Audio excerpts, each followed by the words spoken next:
I wanted to be a multimillionaire. I want to be the judge of how successful or unsuccessful I'm going to be. Take control of your life. I mean, the hustle was still in me.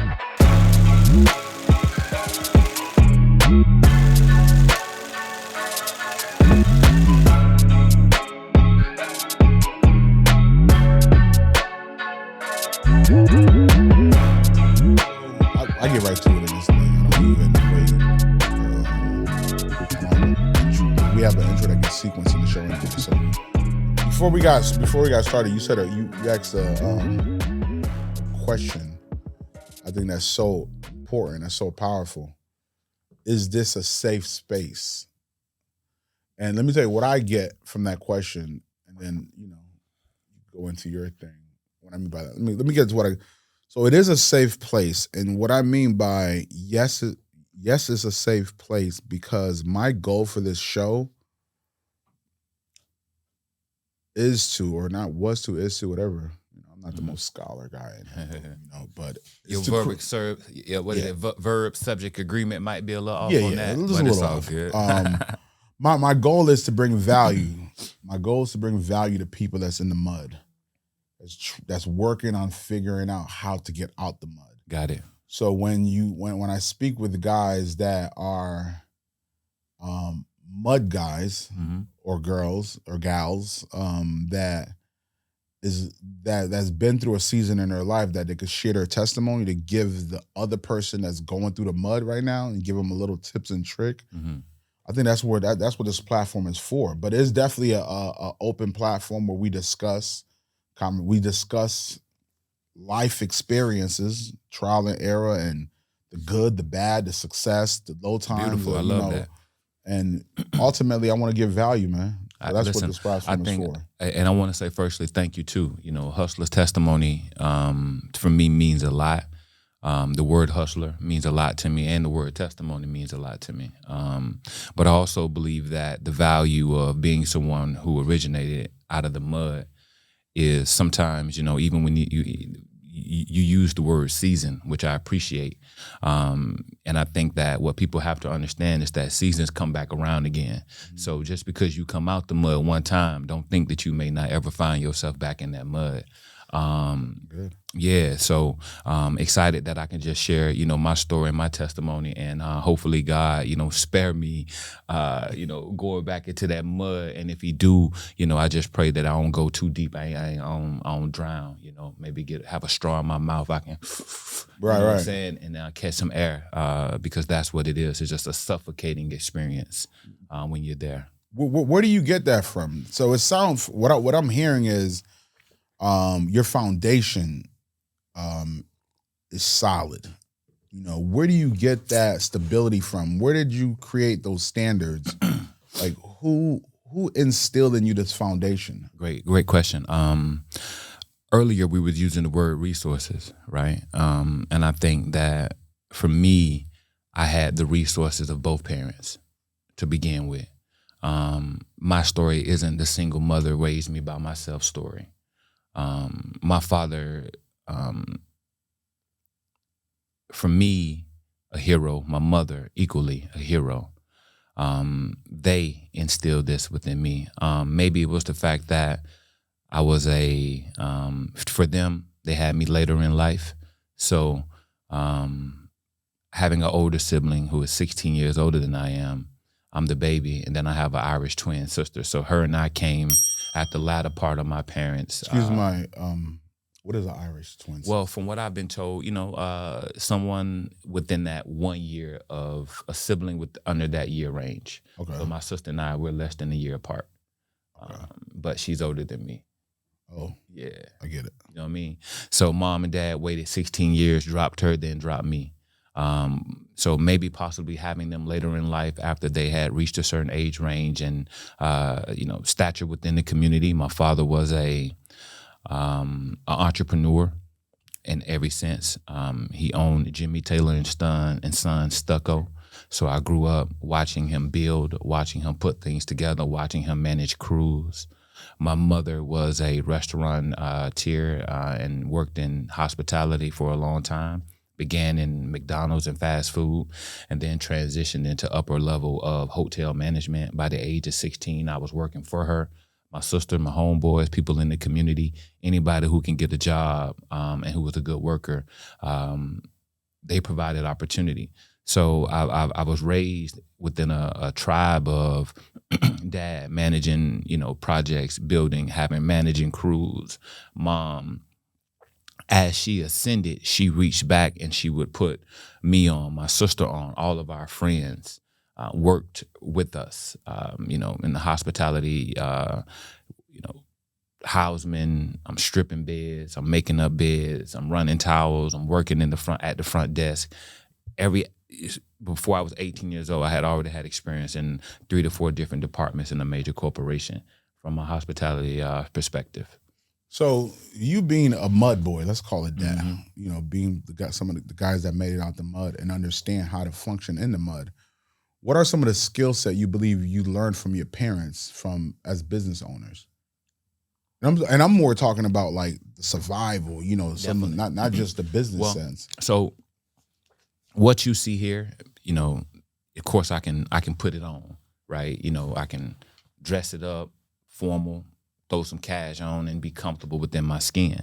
That began with, my parents at a very young age. I've been wearing bow ties since the 2nd grade. My mom was also a seamstress, so she would make some of our clothes. There was a portion of life where that was the hilarious thing, where you would come to school and show up and, it look like your mama made that. Yeah, she did. Serious. Yeah, she really did, right?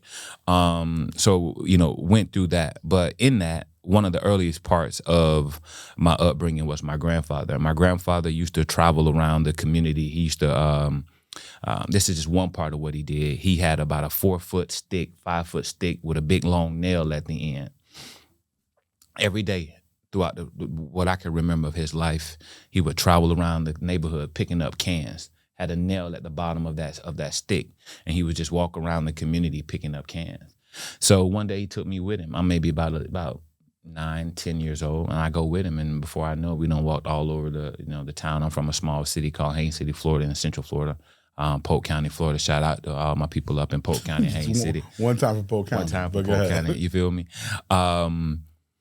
So that's what he would do. He would take me along for the journey. And by the time we would come back to the house, we would have, at least a garbage bag filled with aluminum soda cans, beer cans.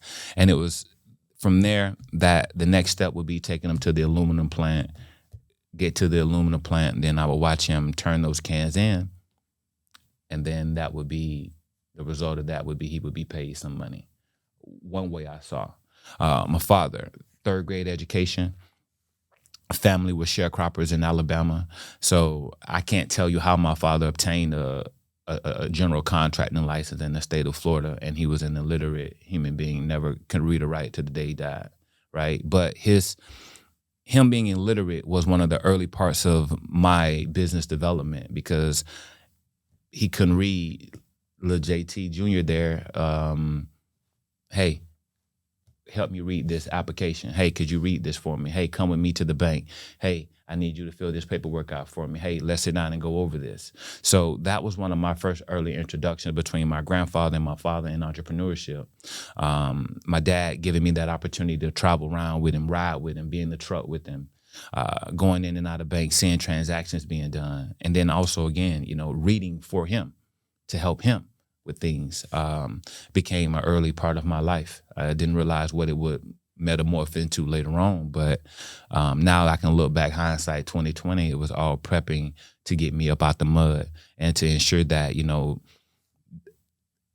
being able to read is a resource, right? We can clearly say that, and we understand why for hundreds of years our ancestors wasn't allowed to read. One of the greatest, in my opinion, hardships that we had to suffer was that, pulling away and keeping us from the access to knowledge and information. When you think about the slaves who, when that transition and they were freed, they entered into many contracts with these same slave owners to work on the land for a fallacy of a profit or a profit sharing or some kind of income. And most of them spent the next 5 to 10 years of their life working for free And when the year came and the crop was split, oh, we didn't make a profit. Oh, we ain't got nothing for you, right? That's what a lot of our people went through because they couldn't read these agreements that they had entered into. So one of the things that my family made sure of was to make sure that I was someone who, and my sister, we were literate. Always push some type of form of content in front of us for us to read so that we could acquire and have that resource. The other thing that I would say my parents would be a great asset to help me get up out the mud. Then it traveled in many forms, code switching, all kind of things, right? Now, I say, I am an American minority with a great grasp of the English language, and nobody can do anything to me. I repeat, I'm an American minority with a great grasp of the English language, and nobody can do anything to me because I have that ability or that skill or that resource to communicate intelligently my emotions and my thoughts. Those were early, I would say, lines that my parents ensured that we always kept in the water, always was able to put those lines in the water, and hopefully we would catch some from it.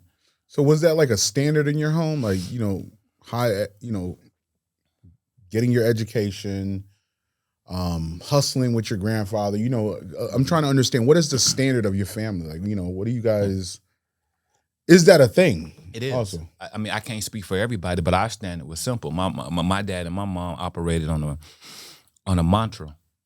That mantra was real, real simple. I'm about a lot of things. I ain't about no bullshit. stand on that. Stand on that. Be about a lot of things. Just don't be about no bullshit.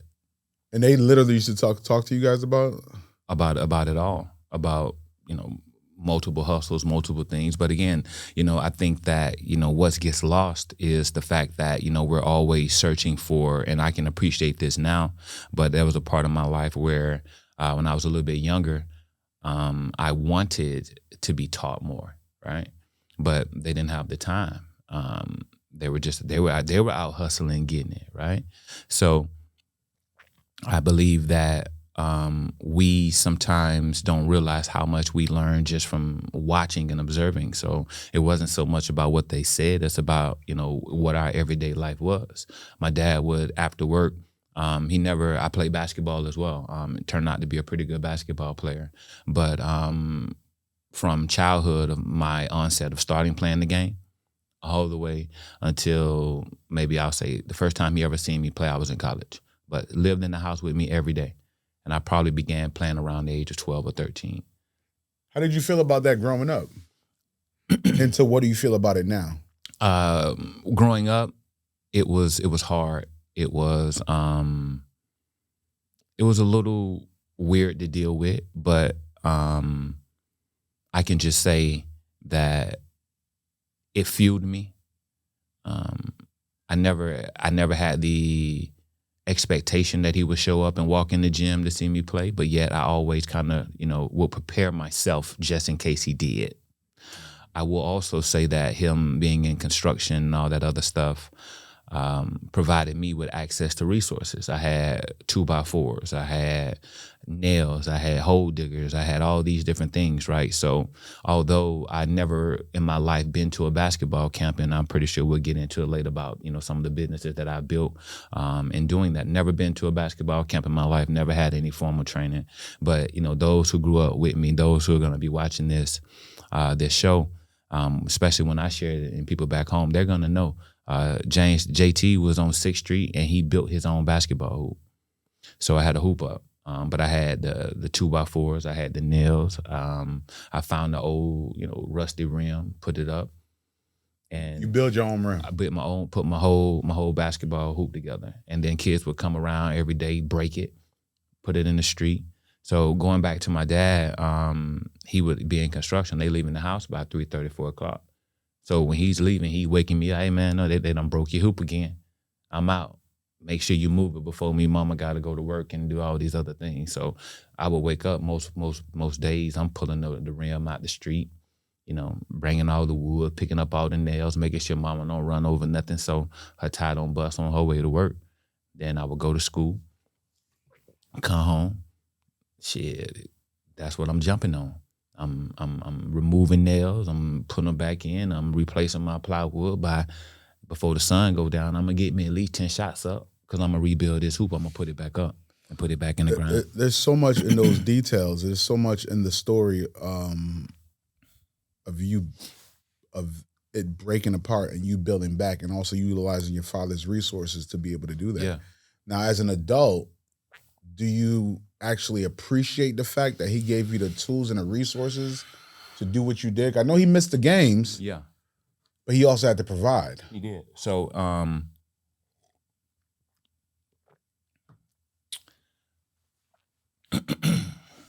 now I can accept it, but I realize that, that wasn't the best way to go about it. But I can accept it, and I can accept that it worked for me, and the trauma from it wasn't too much to tear me down. And I can say that my dad and others, and it's funny because we have this saying where I'm from, like, don't get caught under no tree, right? Because most of the guys, especially the construction guys, once the day was over, they shut down 3-4 o'clock. They go grab them a 6-pack and they go hang out under the tree, right? Because it's still hot out and they relaxing and chilling. So by the time I would get home from school, 3:30, 4 o'clock, my dad would be coming around the corner. He's stumbling a little bit. He done had his brews and shit. He'd see me out there shooting, walk right past, maybe say one or two things to me, but he was in the house by 6, 7 o'clock. He might be knocked out. Rinse and repeat the next morning. He back up at it again on seeing when I wake up and he gone. Mom was leaving out just as early. So looking back at it now, Beethoven, I do wish he would have at least stopped. I realized he didn't have the sports acumen to really do anything for me in sports. But I can tell you this. So my dad, a lot of things happened in my life. So by the time I was 16 years old, my father had been diagnosed with brain cancer. So by the age of 16, he was suffering from a tumor that was pushing literally an eyeball out of his head. Yeah, I'm gonna give you some hustler's testimony. It's a lot. A lot of people really don't know about my life and my story. So fortunately, I was academically solid. Had enough credits going into finishing my junior, my senior year, to where I didn't really have to go to school that often. So I was senior class president of my class, 4.0 grade point average, all honors classes. And I was able to, I did some dual enrollment type stuff, so I had some additional credits, and that afforded me an opportunity for my family. My sister being older, right? So she's a year ahead. She graduated. She was already a freshman, maybe in college, and I had to begin taking my father back and forth from Haines City, Florida, to the Tampa Moffitt Cancer Center from the age of 16. At 16. Every day. So I go to school, check in, do the little home room, dip out, go grab the whip. Again, all that hustling, all that picking up cans, the other things I've done, I had a car at 16. So, the hustling ability allowed me to, be a young boy, but I'm driving around in I think my first car was a Buick LeSabre. So I'm going back and forth, driving him back and forth. And through that time, we was able to have a conversation. But prior to that, he never been to a basketball game or supported me in sports. Actually, one time he came to a football game. I have that picture now at home. So, and I want you to keep on going to the story about your grandfather. I'm sorry, with your father with the cancer. But I also want to ask a quick question before we get to more details on that. Would you rather him provide the resources in the home and the resources for you to play basketball, or would you rather him watch the game and lack on the other resources? If I'm speaking selfishly, I would have 100% wanted both. Yet, I want to go either or now. Yeah, which one would you pick? I'm going to give you now. I wouldn't change anything, because again, right, his presence there to remember, it goes back to resources, and he didn't have the resources to be a sportsman or to teach me or to tell me about teamwork and things of that nature in that context. He didn't do that. Let me give you some context about him. He's one of 12 or 11. So he's one of 10. He's one of 11 or 12. 2 boys. He and his brother. 9 sisters. So again, Alabama sharecroppers. He's been working since he was in the 3rd grade. There was no time for sports. So he knows, right? So it was about, securing the bag, getting the money, and providing. That's what he focused on, and I appreciate him to this tremendously for that, because he showed me how to provide, right? But so I wouldn't change that. I thank him for the way he decided to raise me. He taught me a lot, and I watched a lot and learned a lot just from watching it. I think that's the most. I think for me, like my father is someone that I learned from through his action, not through his word. I think my father came to like one game when I was playing basketball, like 8th grade or something. Yeah, and I think he went there because somebody probably told him to. Not like he even wanted to. He's like, you don't know why he's there. And I think we lost. So the whole time I'm driving back home, and he wants to talk to me about the loss, not even about me being in the game. He's like, yo, why'd y'all lose? My father is a standard. Like, he keeps a standard, and he doesn't have to tell you what it is. You're a champion. So champions, what they do. Yeah, they win. So I didn't win. So it's like, what's up? I thought we champions. So kind of, I could relate to a lot of that stuff. But what I'm also hearing in this conversation about your parents, I just want to give them their flower, because what I heard was the value system that they instill in you, the morals, the principles. And I think that's the part that, is the... Started with your grandfather, too. Started with him, but, we grew up on the side,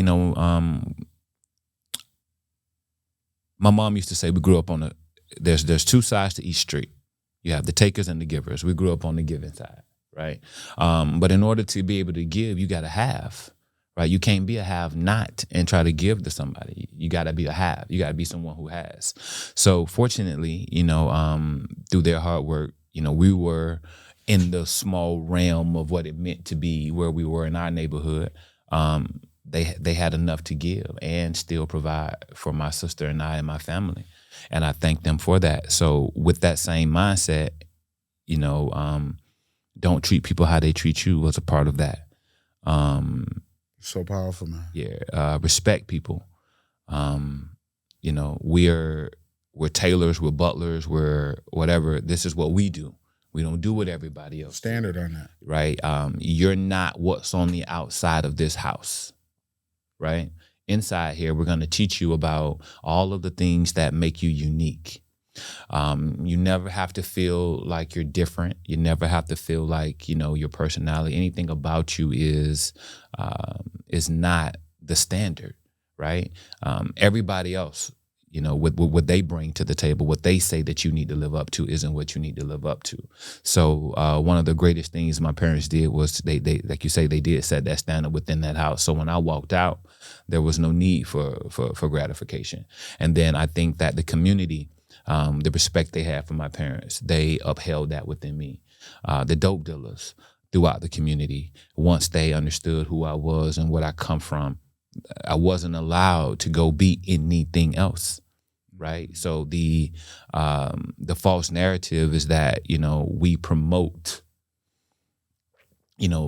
BS or drug dealing or this or that. No, I mean, I think some people promote it, but I think for the large part of, a lot of our lives and where we come from, that's just what they had to do to go out and provide, right? And they didn't want that for me. So they wouldn't allow me to put my hands on anything that wasn't for real. Friends, homeboys, anybody I hoop with, played ball with, anybody who chose a different path. I come home from college, that standard was still in place, but that was set way back from like the 2nd grade. So what I love about a standard is that once it's set and once the people can be educated on what that standard is, nobody really tries to buck it. It's like now in business, I'm down here, man. I ain't from around here. And we talk about this all the time that, I come from Central Florida. I'm down in the Palm Beach County, Broward County area. And, hard to make relationships with certain demographics of and communities of individuals because It's cliquish. yeah, it's cliquish. And I'm down here. I ain't from around here, but who is this country boy who, can dress a little bit and, articulate and, got some education, understand some stuff. And he's down here in my neighborhood, helping the children and the people of my neighborhood. He's doing business in my neighborhood, in my hometown. Yeah, but I had the resources and the know-how to go and do all of those things. And their inability to either have those resources, go and seek those resources, not care enough, or maybe didn't have that standard of what it would be, prevented them from not taking advantage of it. But I did, because I was taught to take advantage of those things. I was taught not to be afraid of the system, learn the system, be a part of the system, find a way to make it and survive and hustle in the system. Why not? But I think for me, what's so powerful about your story, just visualizing the whole thing, how the hustle that your grandfather did by taking you with him to go pick up cans, and because I've been through that also with my family, and it gave me so much value later on in life that I appreciated when my stepmother used to pick us up to go. I don't even know where they got the cans from, honestly. True story. I think family and friends coming over, and then I remember going to sell the cans for 5 cents, and that taught me so much, and it brought me so much value of what product and selling, Still to this day, right? Again, we're talking about, so the other part of that story is once I got a whiff of that, then now I'm enterprising. Now I'm going out, I'm buying healthy black trash bags, and I'm giving them to all my neighbors and everybody. So now I ain't walking around the community no more. But every Friday, every Saturday, I'm pulling up, giving everybody bags. But I come back in another week or so, collect those same bags. Wow. Right? So, and the community enjoyed that. Hey, Miss Lottie, here's some trash bags. Hey, Miss Flowers. So you took the hustle you learned from your grandfather, you elevated and brought it to another level. Yeah, I think that's so. Another level. I want to ask a question though about your. I still want to touch on, and I could get to that when it comes to your father, and then you being the caregiver for him. But I wanted a question I wanted to ask about: do you believe your parents had the knowledge and the awareness and the wisdom to raise you and your sister differently? Or did they raise your sister and yourself differently from your older siblings? Man, you know what? 100%, 100%, and those, the results of that is present to this day. 100% real. Explain to me what that means. What do you mean by that? I mean, again, right? You're talking about, 2 19-year-olds with a child versus 2 36-year-olds with a child. There is no comparison, right? What the empathy that I have for my older brother is so real simply because, again, I understand what he lived in and the timing of when he lived in. If he was born in 1967, then he had to survive the 1970s as a young black boy in this country, the 1980s. With 19-year-old parents. Again, they were 19 and he was born in 1967, right? So they're 19 when he's in 1967. They're 19 years old when he's born, or 69, one of them. What we can go back and understand what the 1970s was like, right? On Black America. We understand what the 1980s was like for our communities and the neighborhoods we come from. So by the time we came, it was smooth sailing. They knew it all. They were homeowners. They their hustling had begun to start paying off, right? My father wasn't just a new tradesman. Now he's a master mason. Now he's building and taking care of things at a whole nother level. She isn't just someone who was on the front line in the restaurant and in the hospitality business. Now for the last 15 years, she's grown and become a district manager at McDonald's. Now she has stock options. Right? So they grew. By the time we came along at 36, by the time they're 36, 37 years old, they had all the opportunity to give us all the game. They had learned. right? He was unfortunately, he was caught in the crossfire of them, trying to figure out and survive to the point of when we came into the world. But I'm sure they had some great moments. I'm sure they had a lot of great things that I just can't speak about. Some of the stories that are told to me now are frightening. They're hard because it was at a different time. I'm not who I am. Who I am today isn't who I am when I was 16. Right, I became a father at the age of 17.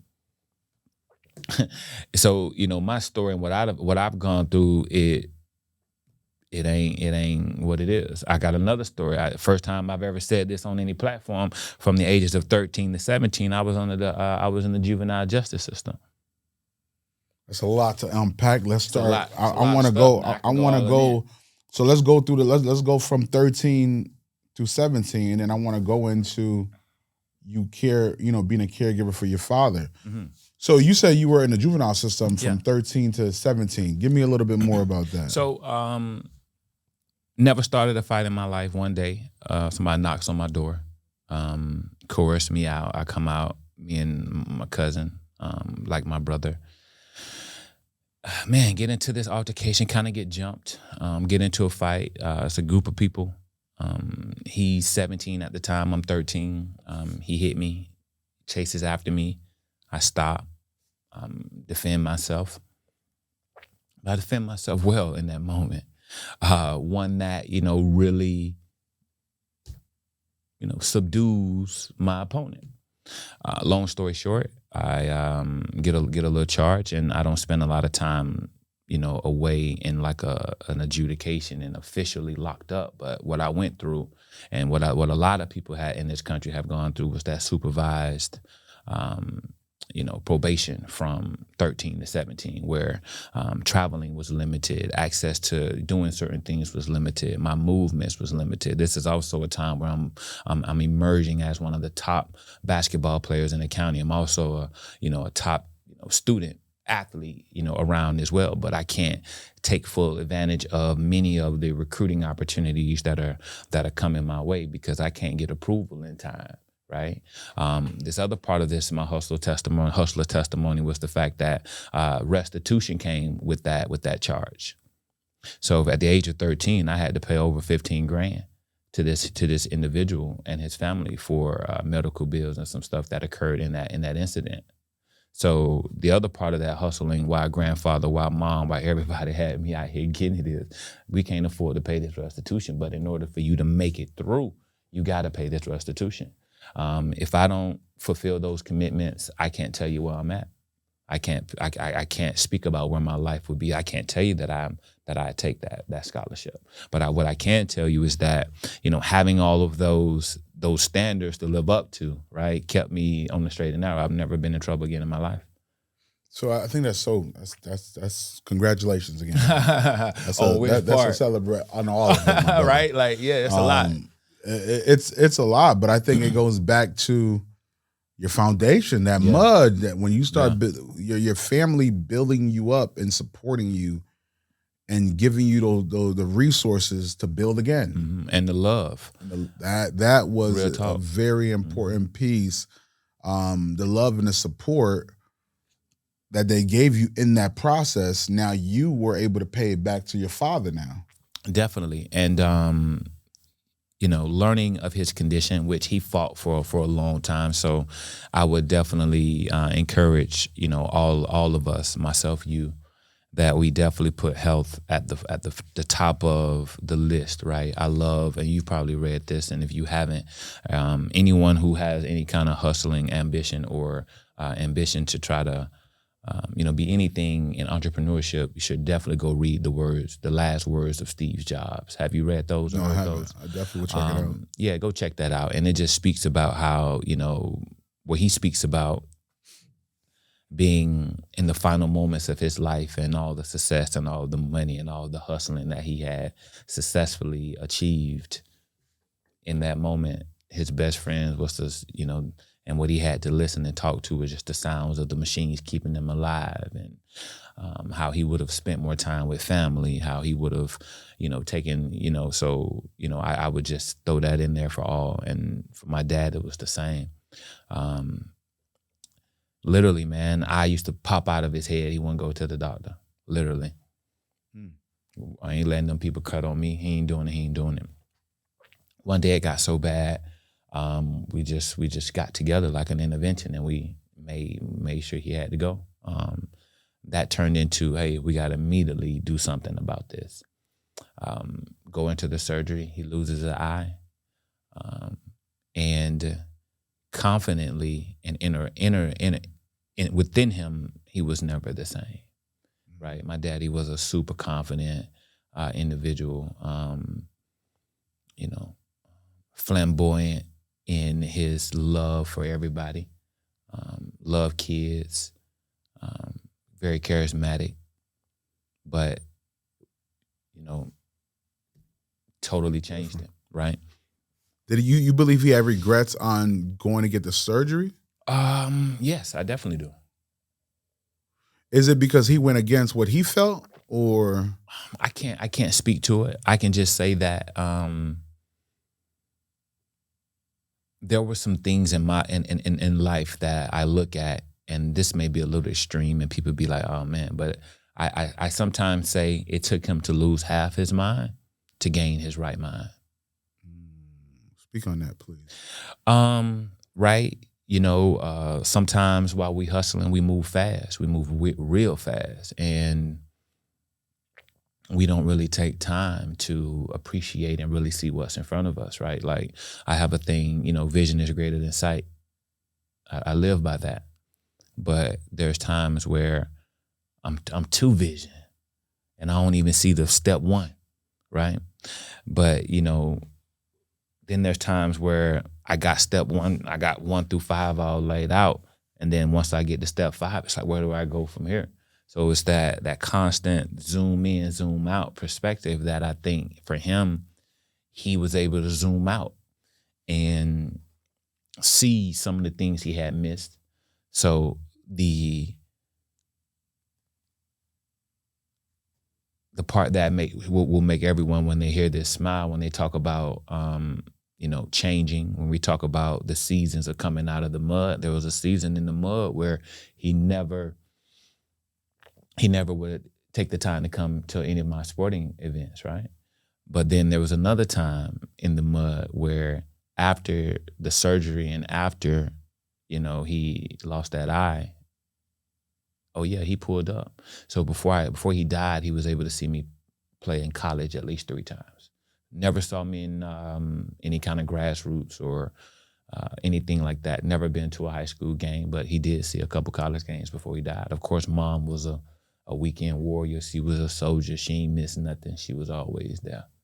And you played ball at Lynn University? Here in Boca Raton, yep. Here in Boca Palm Beach Raton. County, yeah. I went to Haines City High School, and then I played collegiate ball down in at Lynn in Boca. So even so, going to on your father being able to witness that, God slowed him down. He did. Now he got a chance to watch at least 3 games or be there for you guys. Talk about the process of you going to Lynn and you getting recruited. How was that part of your life? How was your family? How was because I got recruited, so I didn't talk about that. I think there was this what I would say to parents first, because I'm a benefactor of responsible athletic. I'm a product of responsible student athlete growth and development, right? Meaning my parents created a standard of the same way I want you to do everything in life, that applies also to sport. So when I was in an extemporaneous speaking competition and I had to travel the state in high school. Say that again, please, because I'm still trying to, what? Because at first I was fronting like I got what you said. I still don't. Even when you repeat it, I'm still going to look at you crazy. Yeah, But I just wanted you to extemporaneous repeat it speaking. again. Extemporaneous speaking. So That's right. extemporaneous That's right, speaking brother. was a type of speaking where someone can give you a subject matter, whether you know anything about it or not. You have to get up and provide and create a convincing argument about it, or find context within, to bring it all together and communicate what that meaning or that definition is to your audience, right? So there was a competition in doing that. One second. So it's so crazy because I've known you now for over 10 years. Yeah. And me learning your foundation and the words that your family gave you, the principles, the values, and then hearing that you were in this thing. Yeah. I'm never gonna try to repeat what you said on that, but it's so crazy watching our relationship Mm-hmm. and our conversation, watching your businesses, how all that's connected now. Yeah, it really is. And, so I would do that. I was in talent shows, right? I got discovered doing a Michael Jackson impression at a family reunion, right? Where I had an agent. And again, another story of a season and being in the mud, right? Coming out of the mud. So I'm at a family reunion. I do a Michael Jackson impression. There's. Well, I wish we could do this now. Go ahead. Hey, it's crazy because there's so many pictures of me out there doing that. Shout out to a cat named CJ from Haines City. He know who he is. He and I was on stage doing our thing. We grew up together. Went to church together, and I got discovered by a family member who knew an agent. Contacted them. Next thing I know, I'm at Universal Studios. I'm on. One second. Do you have videos of this? Not of the auditions. Would you at least have some pictures, something? I got something from it. So what I would ask you to Calls and all do that is, stuff. I know Alex, you don't want to hear this right now. Producing in the back, I want to add a clip of. At the end of this video that people could watch your Michael something, a picture or something. my impression? Yes, I need that. Man, listen, I think I need that. I can't get you that, but I can just say, like most Michael Jackson impressions, it was Michael Jackson. Right? I believe you. Yeah, and to this day, it's Mike. Like, come on. But so man, I had to go in and audition for a couple roles through Nickelodeon. So was able to, and again, for me, it's been a lot of highs and lows and learning how to come back and bounce back from things. So I actually won a very cool role that of a show that many people may have watched and was on for many years. It was called My Cousin Skeeter on Nickelodeon. Unfortunately, though, after I got cast, after I get the role, I contract this this disease in my hair, like a tatters or something they was called back in the day. So just think ringworms in your head. I'm out there in the country doing backflips on mattresses that people done threw away, that type of deal, right? I love to flip. I'm an outside kid. I was running around. Definitely a project baby. Yeah, I'm out there on mattresses, flipping on mattresses, and I contracted something in my hair and had to shave my head. So I have to shave my head. I have, spots in it. Yeah, pictures all messed up. Got to wear a hat in school. Had to wear a hat for about 2 years from I forgot what age I was, but I did all of that, man. Had to overcome that. Kids picking on me, calling me Spot, all that good stuff. So you have to give me a Right? pass if I call you Spot next week. Hey, man, you it's have to all go good. with it because It's you were all Spot good. for a while. For 2 years, you were Spot. Yeah, So. I was Spot, man. They really so the good part about a lot of that stuff. Spot with the bow tie. Spot with the bow tie on, crazy. Yeah. But it was and again, children are beautiful, but they can be vicious. Absolutely. So again, went through that, survived it, continue to get on, keep on going. But it was through all of that, back to my dad, back to, taking that time and having to do all that, what that taught me, that really just, it humbled me. It humbled me really, really fast. And not so much with my father, but, the imagery that I was able to see every day walking in and out of that cancer center with him and seeing the different people. But, I know we were talking about his Yeah, confidence yeah, and things. yeah. of that We're nature. also Yeah. in at Lynn. Now you're Oh, now we're at scholarship. Lynn. Yeah, now you're at my Lynn. recruiting process. Yeah, your recruiting process. You were speaking on. So the recruiting process, man, was difficult because it's a lot of politics, and this is why I started my company, right? So, man, you had people around the community who would coach you, right, and it's still going right now. Who feel like if the kid is playing on their team, then they can't ever play for nobody else, right? You never would take them anywhere. You're not providing them with any of the opportunities for recruitment. This is high school, getting me to Lynn. And of course, I also had to get approval from a probation officer. So my recruitment wasn't always easy, right? It wasn't always the best and responsible thing to communicate everything about what was going on. So the opportunities that were afforded to me were some schools here in the state of Florida, 1 or 2 out of the state. And by the time I wrapped up my junior year, well, let me just say this too. And I was talking to parents about being prepared and not messing your kids' recruitment up. Don't put unnecessary pressure on your kids through sport. I was saying and getting to the point that my parents never did that. I had to apply every facet of the standard of my life to everything. Acting, trying to be an actor, being a dad, being a student, whatever it was, basketball, there's a standard of how things got to operate. And just let that standard be. Let them kids go create their own thing. There was no, you got to be this, you got to be that. It was just, hey, go be your best at everything. If you need resources, we'll try our best to help you. So. That was a lot at 16. Yeah, it was a lot.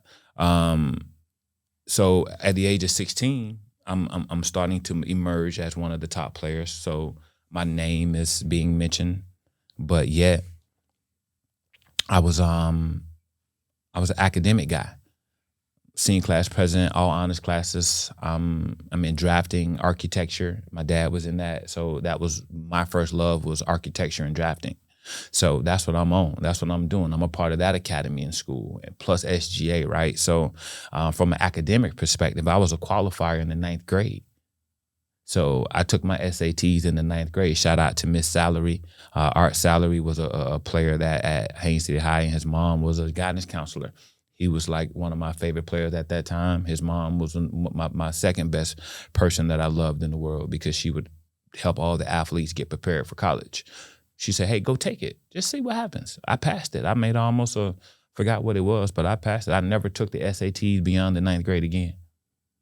So once I took it that one time and passed it, I never had a need not to qualify, plus maintaining good GPA. So for parents and anybody who's watching this, you want to get out the mud, you got to start young, trying to climb up out the mud. You can't wait till you old. You can't wait till that last year, that junior, that senior year, to try to get these things done and get ready. You need to already be prepared. And that's kind of have been the standard of my life. Already be prepared for the opportunity. Don't try to get prepared when the opportunity comes. Be prepared before it arrives. And that's what it was. So my recruitment was cool, man. And I wasn't, so for me, I had already had a conversation with God. And I tell all my young athletes now that the only regrets that I have was that when I spoke to God and asked him to grant my 3 wishes, I only gave him one specific wish out of the 3. And I'll break that down. So I was maybe my sophomore year, at a basketball court in the city, and I'm shooting free throws. First one is, God, if I make this first free throw, I'm going to Haines City High School. I'm a number 4. I'm going to start as a freshman, and I'm going to be a damn good basketball player. I made it. Swish. Very specific. But that first one, very specific, right? Second one, God, I made that free throw. I'm going to college on a scholarship. That was it. Choo. God, I made that free throw. I'm gonna be a pro. I'm going pro. Swish, made it. Out of those 3, my only specific goal that I set at that moment was the first one. I'm going to Haines City High School. I'm a number 4. I'm going to start as a freshman. I'm going to be a damn good basketball player, right? So I tell all my young boys now, young girls now, hey man, you got to be specific with your goal setting. So second goal I accomplished, right? I didn't say I want to go to Duke. I didn't say I want to go to the University of Miami. I didn't say I want to go to Florida State University and be a collegiate basketball player. I didn't say I want to go to UConn, and Ray Allen was my favorite player at the time. I didn't say that, right? I didn't say, hey, man, listen, God, if I make this last free throw, I'm going to be drafted in the first round by the Orlando Magic. I'm going to wear number 22. I'm going to have a 10-year NBA professional career. That wasn't my goal. I was already thinking of the fifth quarter before it was already there. I just ain't know it. So I accept a scholarship to come to Lynn University out of those that I was offered. I never forget my visit. I get off the turnpike from Polk County on Glaze Road. Then I head east. As I'm coming down Glaze Road, I believe that first development now is maybe think it's the St. Andrews Country Club on the left-hand side. And I never forget 50, 60-foot high fern trees aligning the road as you go down. And then there's this gap in between, and you can peek inside, and all you see are big-ass mansions. And every other tree and every other gap is mansion. Coming from Polk County was different. What? Right? So for us, you know, we knew wealth. We knew people had wealth, but that was typically, it was a lot of old money, still that way to this day. We knew people had more wealth because, you know, we sitting on maybe a half an acre, quarter of an acre, or they own 1,000 acres. Oh yeah, they got the money. Yeah. They over there. It wasn't no Bentleys and Ferraris to judge the person's wealth. It wasn't a lot of that, right? So rural, modest upbringing, but it was some money now. Don't get it twisted. A lot of big money. Citrus environment, agriculture, that type of deal. So that's what I saw. So when I got down here, man, it was like, wait a minute. Where am I? Boca Raton? Oh. Say less. Oh, my God. Polk County? I don't care what else is happening in this country. No school in America. Once I came and saw what I saw down here in Boca Raton, Florida, Say less. there was no more debate on where I wanted to be and where I wanted to plant my flag. So once you got into Lynn, playing for Lynn University and the support system you got in that capacity, like how was that for you? Again, I think, the false, again, not being educated, not having anyone in my family besides, I had an older cousin, but it was he and I who went to college and played sports, really didn't know how much resources we should have received once we got there, right? Looking back at that now, there's a lot that was lacking that we should have received, but... Who determines that? The powers that be, as they always do, determine that, right? Universities, NCAA, the level that you're going to. I would also tell parents, when you allow your child to accept a scholarship, state school versus private school is something that was never discussed with me, right? Meaning FAU and Lynn in the same city, both two great prestigious academic institutions, right? Yet one is a public school, one is a private school. Lynn is a private school. FAU public school, they get public dollars. So when you think about a scholarship and Pell Grant and your access to more funding because you are at a public school, that funding trickles down to athletes. So their Pell Grants were bigger. So I want the people to understand one of the businesses that you own is a sport.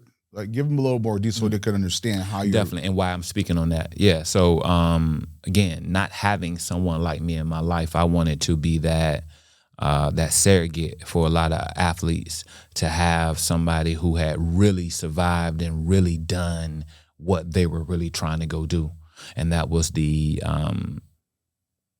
essence of the creation of Tailored Athletes.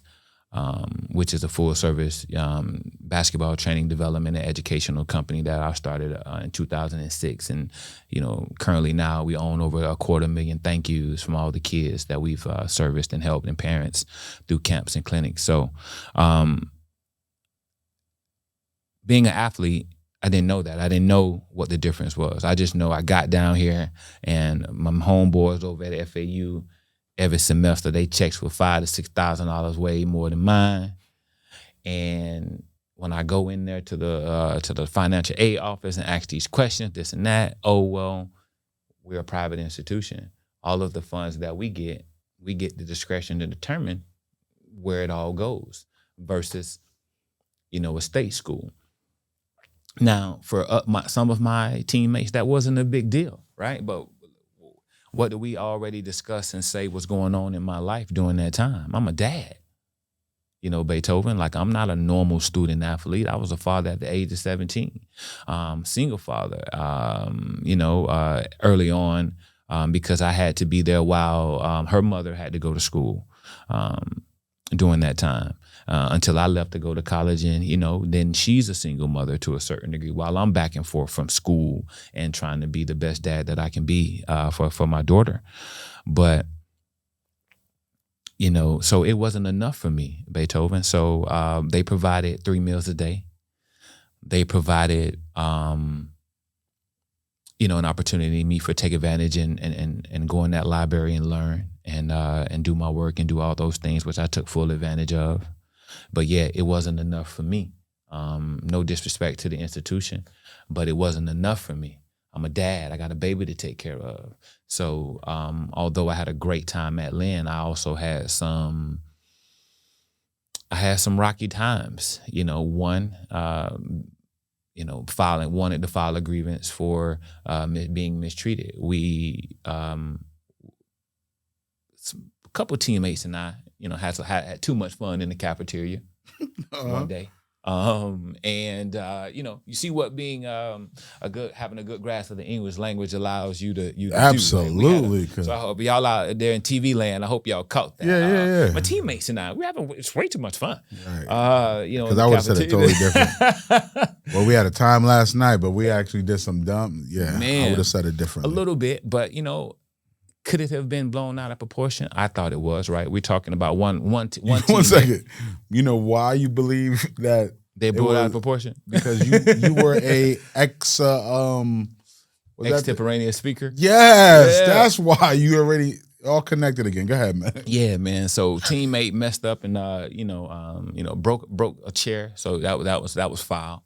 And created some drumsticks and we having a good time. Another teammate got on top of the So he broke. Yeah, it was a lot of fun. He broke the back of a chair, made some drumsticks. A couple guys jumped on the top of the tables, and we're just having some fun. We're the basketball team. We do stupid. I mean, we do things. Sometimes athletes can do some stupid stuff. There's a lot of them, all conjured up together. They can do a lot of crazy stuff. So we did that, and the punishment, what I thought was freaking crazy, man. They literally demanded and made us work in the cafeteria and suspended us. This was something that wasn't the conference. This was all, institution discretion, right?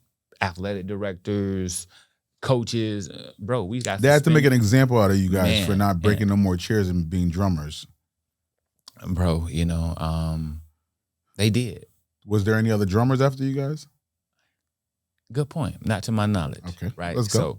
So we worked in the cafeteria, bro. Made us work in cafeteria. We had to clean the cafeteria. We did a lot of the stuff. And at that time, it was so freaking degrading. But I can tell you what the blessing was. I began to build a relationship with all of the hospitality workers within the particular. It goes back to what you know. It goes back to what I know. So already working in it, already, being in a restaurant, having these skills, I'm in there and I'm enjoying, busting these tables. I ain't letting it get to me. But I'm in the back. And I'm really connecting with the people who work there.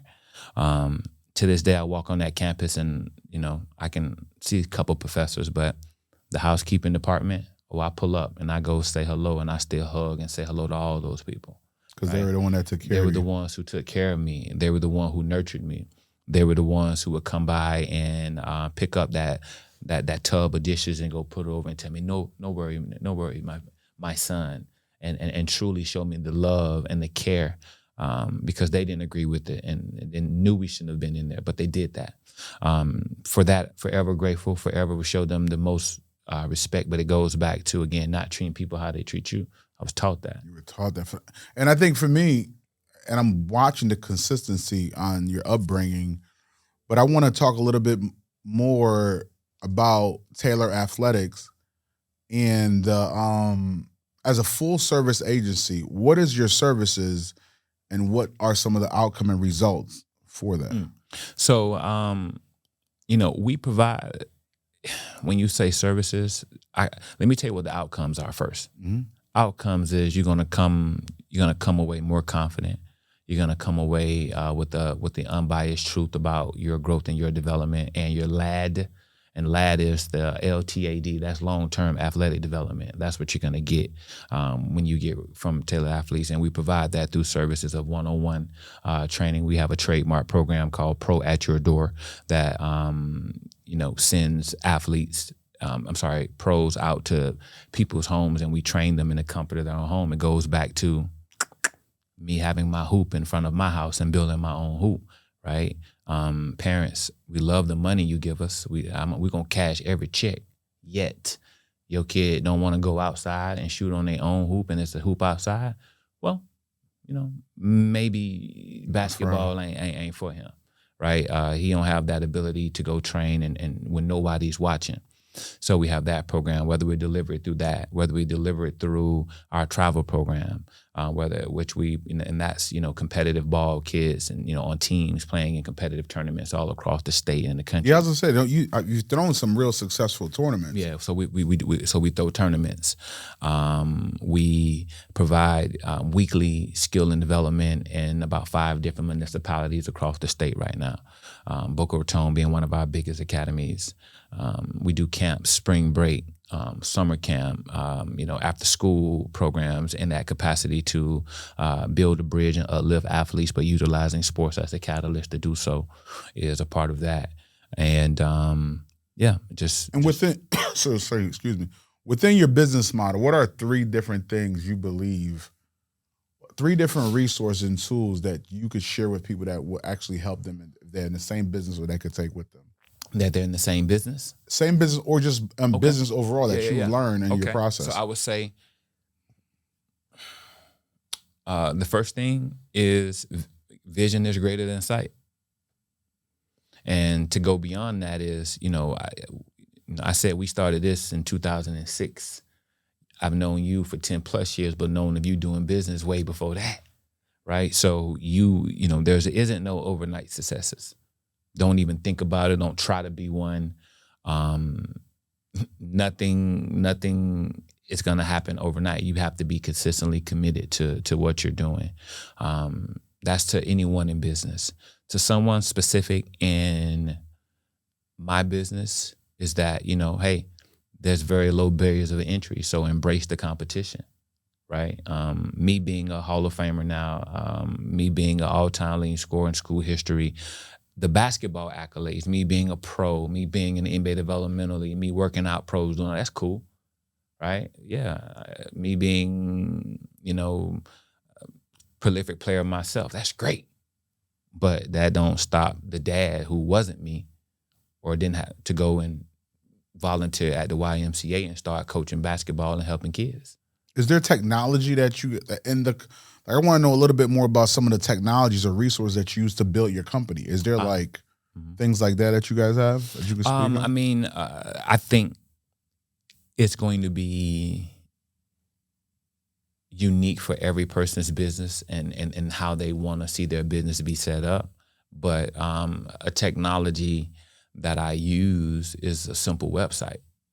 I think that there's a push for social media and a push to try to be the best on those platforms, but yet most people don't even have a website where people can come to and it lives and they own that domain and they're building organic. Basically the hub for everything that they're doing, right? Where they can actually exact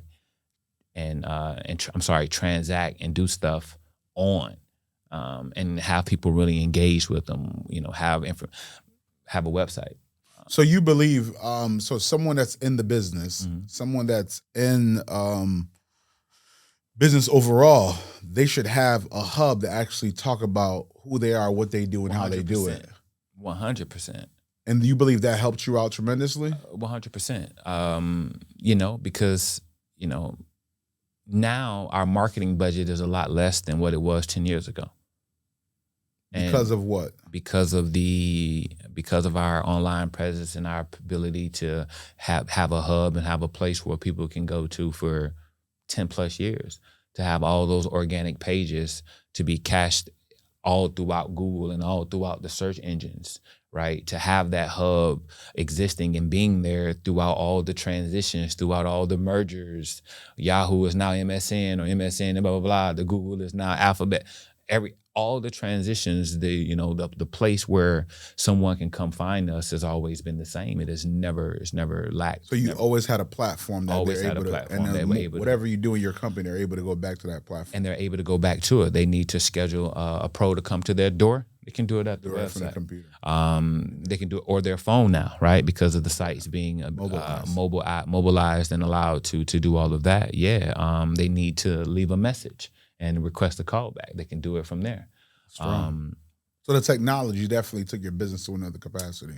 It did, but also I would have to say I took my business to the next level because I'm a consistent human being who just know how to be consistent and constantly show up and constantly be there. And then also, I'm down here. I ain't from around here. So I didn't have the need or any organic friendships that started with me in business. So ain't nobody rock with me because they my homeboys. You worked. We had to work together, right? So the relationship for me is I've always been able to work with multiple people because I needed to.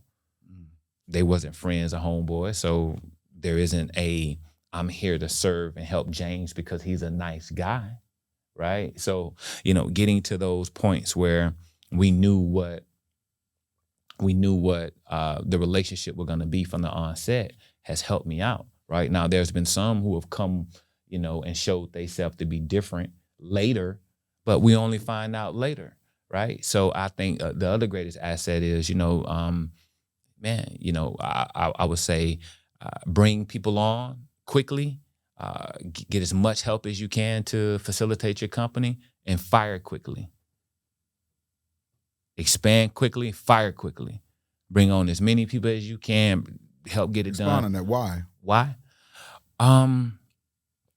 Because you're gonna always need, individuals. I didn't walk in here, everybody in TV land ain't gonna know how many people have greeted me, made my tea, in the back room. It wasn't just me? It wasn't just you. Oh. I was gonna take the credit for it. So You can, right? But it wasn't just you, right? So it's never been just me. And I think it goes back to resources, me going to business school, right? Learning these things, right? What an organizational chart is, knowing that, okay, if I'm the guy, I'm here, I'm there, I'm all these things. I can't be all those things. So it allowed me to bring people on. It allowed me to have coaches. It allowed me to have trainers. It allowed me to expand. It allowed me to try to do more because I was fearless with competition. And a little naive too. And I think that entrepreneurs should be a little naive, right?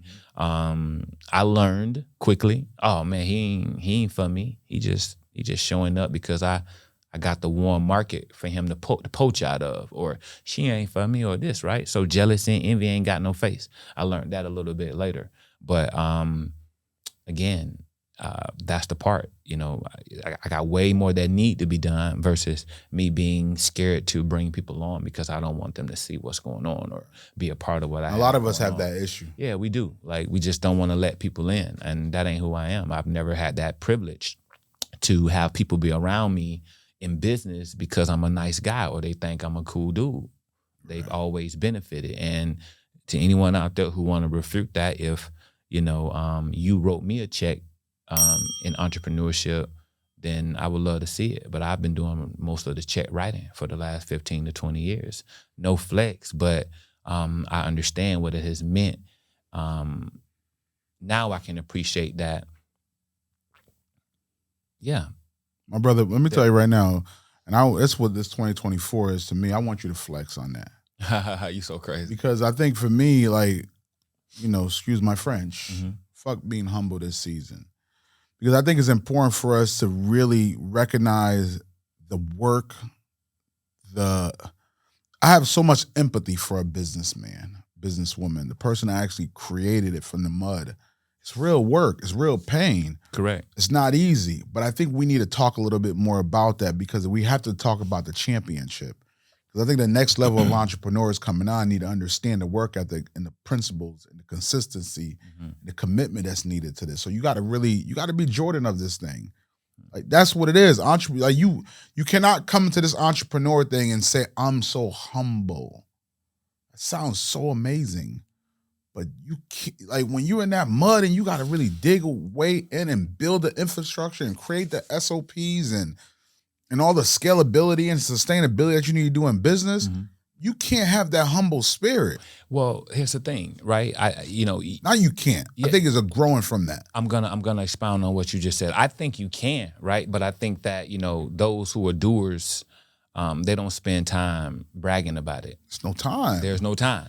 You see what I'm saying? So I think that what we've been able to sit down today and do is sit back and talk about it, right? And you're asking, saying, hey, you know what? No, champion. Yeah, talk about it. Because I want the other, and the reason I'm saying it is not about bragging. It's about letting the next generation know there's a standard on this entrepreneur thing. We're champions. So when you come into this space, you got to have that champion mentality. You do, but I also think that, and that's what sports has done, right? But championships are typically, what I've learned through sport is that delayed gratification, which a lot of the audience and those in the mud may not be able to afford, right? So there's been times in my life where I couldn't afford delayed gratification. I need mine right now. I need that right now. But I think that, the building of it and the work is so important to where, I'll take your advice and I can brag on some things now, but man. But it's not the bragging. So let me kind of even give more personal thing. So life has humbled me the past year, especially. 2023 has humbled me in ways that I could never imagine. I agree. 2024, I had to realize how great I am and that I'm this champion. So I had to go back and dig deep and realize that the principles, the things that was instilling me as a child from my father and my family overall, and understanding the process that I've been through by being consistent and committed and what equals what success looks like. It's not the bragging, but I think you have to go back and dig a little deeper to understand, because when we're in the mud, we got to know that we're a champion to understand how to get out the mud and go back to what trained us, what built us. If I did not know I was greatness, if I did not know I had the will, the purpose, the tools and the resources that God has given me to know, like if I live in that humble, when you read the definition of humble, it doesn't, I'm that, but I'm also in another capacity right now. And I think when you start, the level I want to fly, the places that I want to go back and serve and to bring more value to the world, I gotta move in a champion right now. I'm not a junior in high school anymore. I'm in the pros. I'm in the big league. And I did so much to get to it. So when I get humbled down, I gotta also believe I'm this champion and not sit in this humble tone. And I caught myself doing that. I was beat up so bad this year that I kept on catching myself of shrinking myself down to fit in. So I walk in a room and it's like, we love that humble talk that, nah, man, we move in greatness. You great, I'm great. How do we move great together? All right, boom, let's go. Snap, that's it. One of the greatest parts, and entrepreneurs got to understand how to, once you acquire some new information, you got to apply it right away. Absolutely. So I'm finna show you how to apply that. Go ahead, I'm finna pop that. But pop it. I think that's what I need that because I also want people to understand there's a goal. Yeah, it is. And there is the work that you put in. You earned this. This wasn't given. Totally. So again, right? Like it's still about, doing the work. That's the part that we're never gonna skip that part. We cannot skip that. You cannot wake up and want anything to happen for you in your life if you haven't put any work to go and accomplish it and try to attain it. It just ain't gonna happen. So I say the delayed gratification is, what I'm used to, right? I'm used to that. That's been a standard that my family has set, right? Hey, we never comfortable. we can be content with where we are and happy, but we're never comfortable. We're gonna always keep working. We're gonna always keep grinding. Right now, I brag with my actions. I think for me, the bragging part is not the Well, when not I being humble. speak about champion, when I speak about being able to teach and educate and inspire the next group of leaders and entrepreneurs It's coming not up, bragging. it's not about the I'm with you braggadocious on that, part. yeah. I'm far from that. You know, I'm if I could hide and wear black t-shirt and hide every day, I would want to do that. Mm-hmm. But I want them to understand the mentality of a winner, the mentality of a champion. I'll say this: the mentality of a champion is someone who, you gotta be willing to put the work in until it's time to hoist that trophy above your head. And when you do it, you know, we don't not pop champagne, right? You pop champagne when it's time to pop that champagne. So, you know, and for me, popping champagne is, you know, knowing that of these thousands of kids that I work with, 5 or 6 of them are working for me right now. It's popping good champagne. That's popping great champagne. They working right now while I'm sitting here speaking to you. And you brought them that value, and Yeah. that's what I'm saying. I definitely don't mean to cut you off, but I'm working on that because a friend of mine speak with me about listening more all the time. I appreciate. But if you hear that. something, then we got to go on it. We got Because I think for me, this platform is where people that's in the process of growing and developing that come and hear our conversation. Like we're just talking like we normally talk, and we're able to give people that you know, they get to see part of our natural conversation. But I have a question because I want to go in because I can get so deep into that thing. How do you define success? And it don't have to be business, just overall, how do you define success? I don't. Elaborate, please. I just don't. I don't define success in any way. I think, you know, that's an individual journey. That's a looking at yourself in the mirror. That's what Michael Jackson was talking about, right? It starts with the man in the mirror. It changes for me daily. And being flexible enough for it to change is a part of why I maintain my sanity as an entrepreneur and as a hustler and somebody out here. Being patient with yourself. Being patient with myself, and forgiving myself. Because who I am today wasn't who I was at 19. I had to forgive my parents, who they are. You know, we talked about, you know, do I think what they gave my brother was different from what they gave me? Hell yeah. You know, so, you know, I try to not jump on that success word too much because it's such an elusive thing. It blows like the wind. And I like to, you know, I'm more geared around, for me and everything that I do, it's, I can tell you this, you know, statistically, I ain't supposed to be here right now. That's success, right? Statistically, you're not supposed to be the proprietor of this. Absolutely not. This. So It's not even a thing. Statistically, you know, I'm not supposed to have more than one college degree. Statistically, if I look at my life in my neighborhood where I come from, statistically, if we want to say this is success, you know, how many people make it to, you know, professional sports? Accomplished that. Ugh.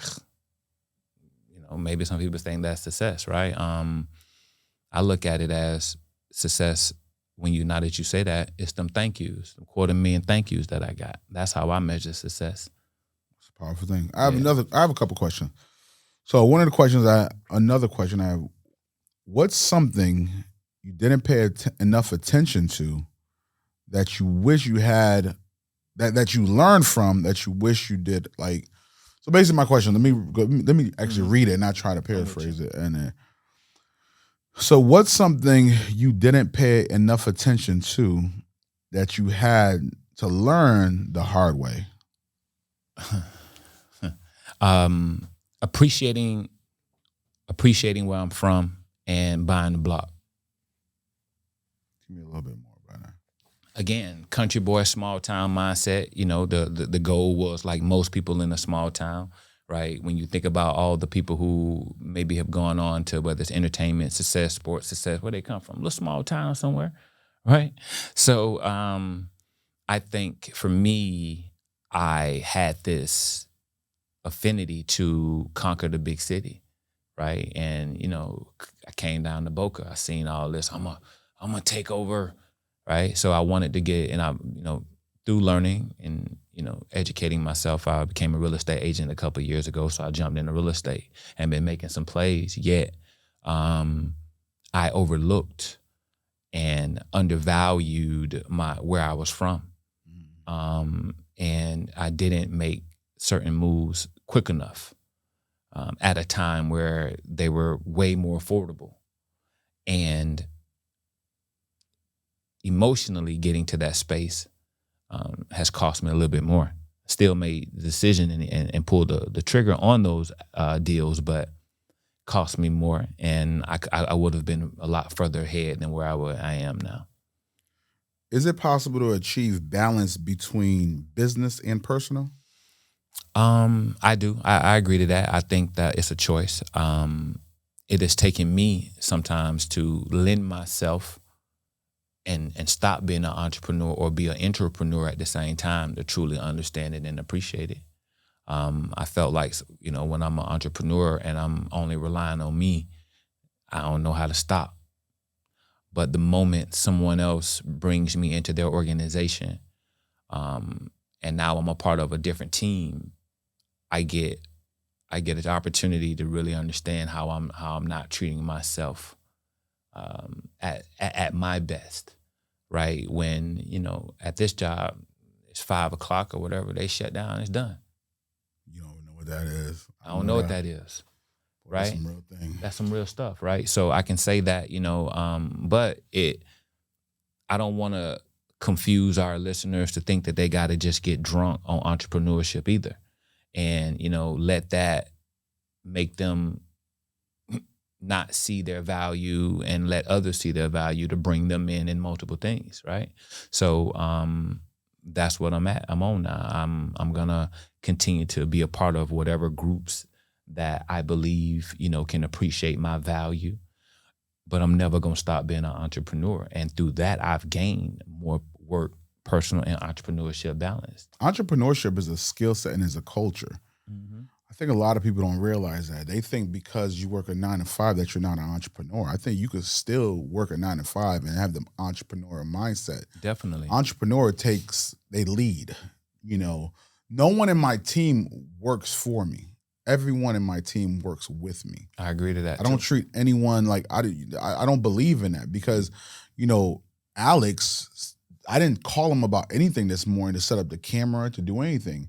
He know for us to be successful, his responsibility is to do that. Mm-hmm. My responsibility is this. Like our whole team move like that. I don't have a culture in this company that people are just working for me. Mm-hmm. Doesn't make sense because I don't want that for them. Have you always been that way or have you grown always, into this guy because now? I worked a 9 to 5 and I used to always it's a long time ago, I tried to do the 9 to 5 thing and I would walk in there and I already have a sense of leadership. I have a sense of identity of who I am. I know I bring value whatever environment that I go into. So when I went to a 9 to 5, I could be a manager by the end of the week because I'm like, all right, I see where they're lacking here. I want to bring value here.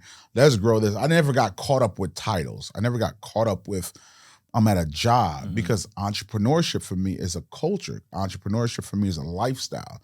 I'm moving that capacity. So when it's time for me to bring value, that's what I do. That's what you do. It don't matter. It don't matter So that's called it's in you. It ain't on you, right? So that's the part where, for those who are listening here, that goes back to that mirror. You got to really check yourself. You know, if you faking, if you ain't for real, 100%. Yeah, like it's going and I think really that show. You're able to see that. So, and I think for me, I'm not the one to tell people leave your 9 to 5 because that's part of your hustle. Mm-hmm.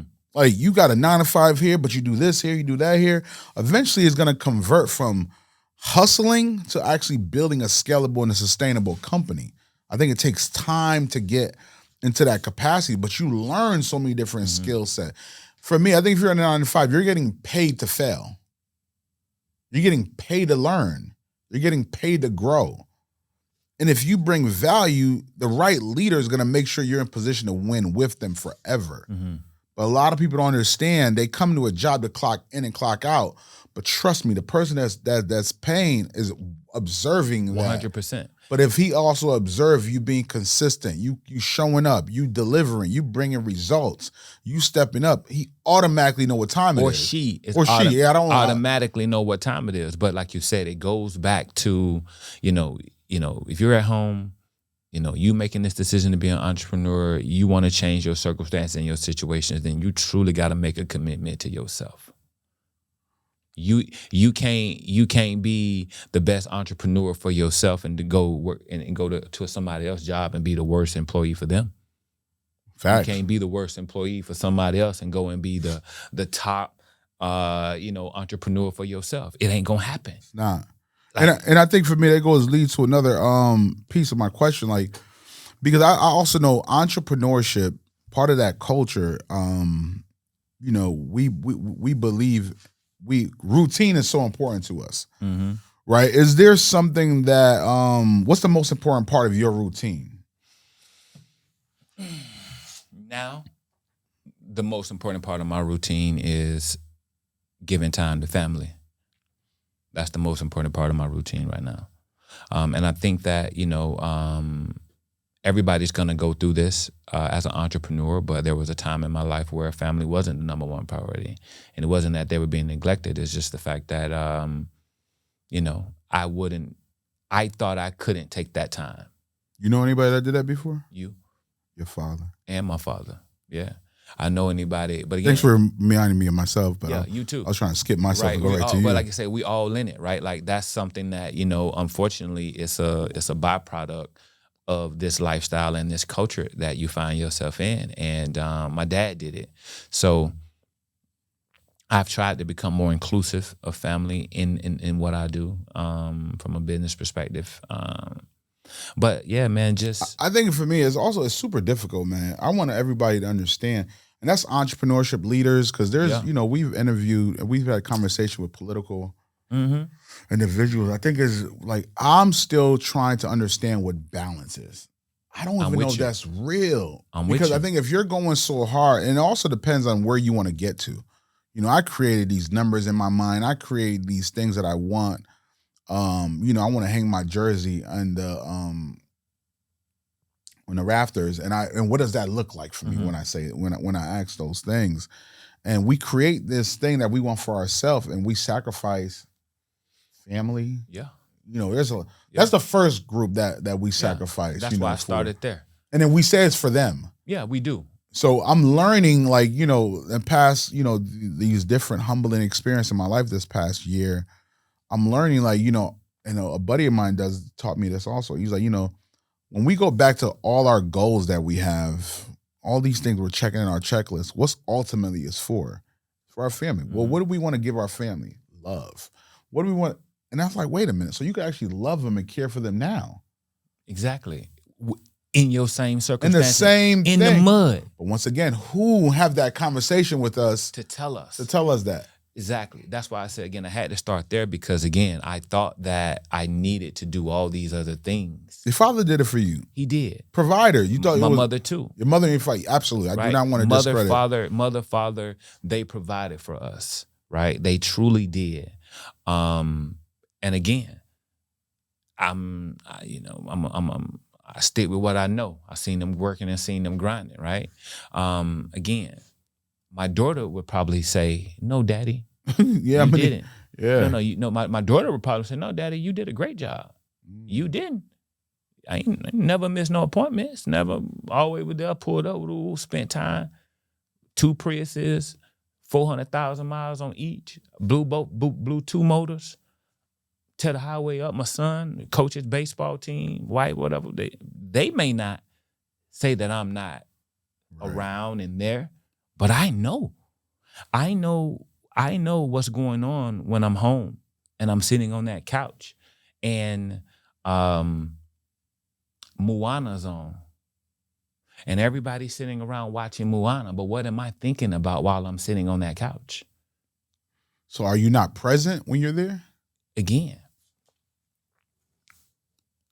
Because I learned that the hard way. Listen what I'm saying, right? So it goes back to, am I not or am I? Yes, I'm present.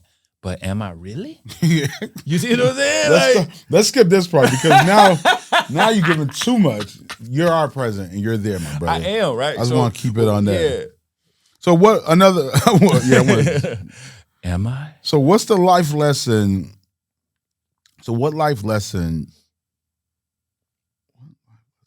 what life lesson took you to the longest to learn? What life lessons took you the longest to learn? Oh man, jealousy and envy ain't got no face. Again, being naive. I'm a nice dude. I come from a giving family. I don't come from takers. So I'm not a professional taker. I don't know how to take from others. I don't know how to move with ill intent. I don't know how to be malicious with my thought process. And, constantly, sit back and plot to try to destroy others. I don't know how to do that. So, again, I have a very loving, carefree spirit to where I've invited and welcomed a lot of people around me, not knowing jealousy and envy ain't got no face or gender. What is it that you hope? I mean, what is it that you hope to bring? What value do you hope to bring to the world? To the world? Man, I'm stepping into what you just said earlier about I want to die empty. Right? I just reached a space and a place in my life where that's why I'm on the Hustler Testimony. You've been doing this for years. I haven't stopped by yet, right? I'm here because I'm ready to die empty. I'm no longer taking any of what I've seen, all this information, all this knowledge, all this game. I'm not holding it in anymore. And I'm working on opportunities and platforms that allow me to share it, because some people that gonna jump on your comments and say he a real one, or he really do be on me, he really do get his game, but I can't reach the masses like I want to. So it's time to let it. My brother, I'm gonna tell you right now, you inspire me with I'm gonna die empty. Yeah, we're gonna die empty. So what I want to do, I'm actually gonna create a merch. That's how quick it happened to me. Let me. We can share the profit. Well, not even that. There's a book called Die Empty. I can't give you the author, but just check that out. No, I'm gonna check it. But I also whatever you wanna. I want to do something with that Die Empty camp. I want to go deep with that because I think go deep with that. Yeah. For me, the reason I'm saying that because I think for 2024, I think that's the motto. That's the motto, dog. We gotta let it out. We gotta let it all out. And I think it's doing doing everything you could do in your power and your team, your unit. I think it's like a die empty. Like you got to check on each other. You got to do it. You got to put in that work. And what the whole mentality of die empty is put everything on the table. Put everything on the table. And another secret, right? So one of the advantages that I've had, and I'm gonna say it because I don't think people are gonna really understand why I move the way I move, but they'll get it. They're gonna understand why we, and then you suffer from this. Oh my God, you do so much, man. What you mean? Like, I'm here for a good time. I ain't here for a long time. So I know that because literally 15 steps from where I was raised is a funeral home, Claude Holmes Funeral Home, and I've watched so many families take their walk over there, including myself twice with my parents, right? I grew up next to that. I seen that every day. I walked out of my house and that's what I saw. Wow. Yeah, so I've always known we ain't gonna be here for a long time. So it's time. It's time to just let it all out, right? We've worked hard enough. We've been studious. We've acquired these skills. Well, earlier you mentioned that you think that people are born with certain skills, so I agree. Sharpen them, and then gain some resources and have some resources to help support, our passions throughout. But now it's about uplifting and empowering, the next generation. I want to touch on that. I just had this conversation this morning. I believe people are born with gifts. Once your gift and your skill set comes together, you're able to elevate to another capacity. I like that. I think that's that thing. A lot of people are not willing to take the time to learn their gifts. Mm-hmm. When you know who you are, what you do, and how you do it, when you look in that mirror, like I'm a servant. I love serving. I love giving. I love bringing value. So I'm in the service business. My skill set is marketing. What I had to learn how to understand proper color, the proper ways to create visibility, and all these things we could go back in. So I was able to match my gift and my skill set, and now I'm taking a lot of things in my life to another capacity. The human things is what I had to actually learn, because I skipped the human part of life because I was so aggressive. I've been so aggressive so long, but me learning how to heal, and so many other things I could go into. But I'll save that for another show, my brother.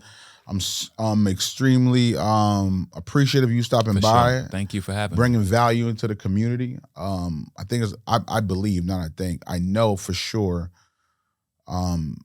Immediately, we're gonna start working on some things that's gonna bring more value into the world. Yeah, and when we're gonna leave it empty, and Thank not you. it. And I want to challenge other people that's watching this, and really it's a season for us to really bring value, man, and really impact the way we're supposed to. Because I think that we've had go back to that cycle again, right? And the mud, and we talked about you can come out of the mud, you can go back in the mud, right? I think, like you said, I'm ready, because it's been multiple seasons of misinformation. There's been a lot of BS out there. Not just misinformation, no information. Because I think for me, I really get better as a man, as a businessman. The more information I get better. But in my process of life, I've taken these L's, these lessons, which a lot of people look at as losses, and goes back to, because I know I'm a champion, I'm able to grow from the mud, and I already knew how to dig myself out. But I promise you, man, if you're going through something and you really going through that, you're really, really growing through it, understand these L's are most definitely lessons, and these lessons come continuous. It's going to keep on coming. But once you know how to get out, always go back to that and share that information with someone else. Yeah, for sure. Because especially as a black man, there's so much things that we lack. Just bro. Humanly, I didn't understand about being present at one time in my life. Yeah. I didn't understand about, I didn't understand about empathy. I didn't understand about grace. I'm just learning these things the past 5 years of my life, because I was looking for empathy, looking for grace, and I didn't know I wasn't giving it out myself. So me learning how to be in this thing and live in the present of these things, now I'm understanding the importance of it. Wow. Because I was taught to be a savage. I was taught to cut that, man, stop, man. Gone. Yeah. Now I'm like, you don't have the proper information. This is why you're doing some of this stuff. Now I'm not giving no pass for them up that actually get the information, don't do nothing with it. But like you said though, man, and it's a fine line. I think, when you mentioned about, being a man, and who we are, it's that tuggle, it's that fight, it's that I wanna unleash that lion. So sometimes that's all we know. That's it. That's all I got, right? And being able to tame it and not let it out take just as much energy as it is to. So it's just like you say, finding that balance. You said that earlier today. I think that's what we own, but what we not finna do no more is not bask in this light that we've earned. So, again, I'm just trying to die empty. I'm trying to give as much game, put as many people as I can on, because again, that is the reason why I'm sitting at this table, why I've been able to have a hustler's testimony. It ain't been because I've been selfish. It's been because I've been selfless, right? Like I say, I watch, so many people, my dad's crew, my mama friends helped raise us. They were there. If they didn't put people on, if they didn't see the value in doing that, then, so it starts generationally. And, it really is on us. And that next generation, they need us. So they got me. I'm finna go all in. You can tap in, and I'm gonna make sure we give as much as we can. All right, my brother. Thank you. God bless. Good night. Yes, sir.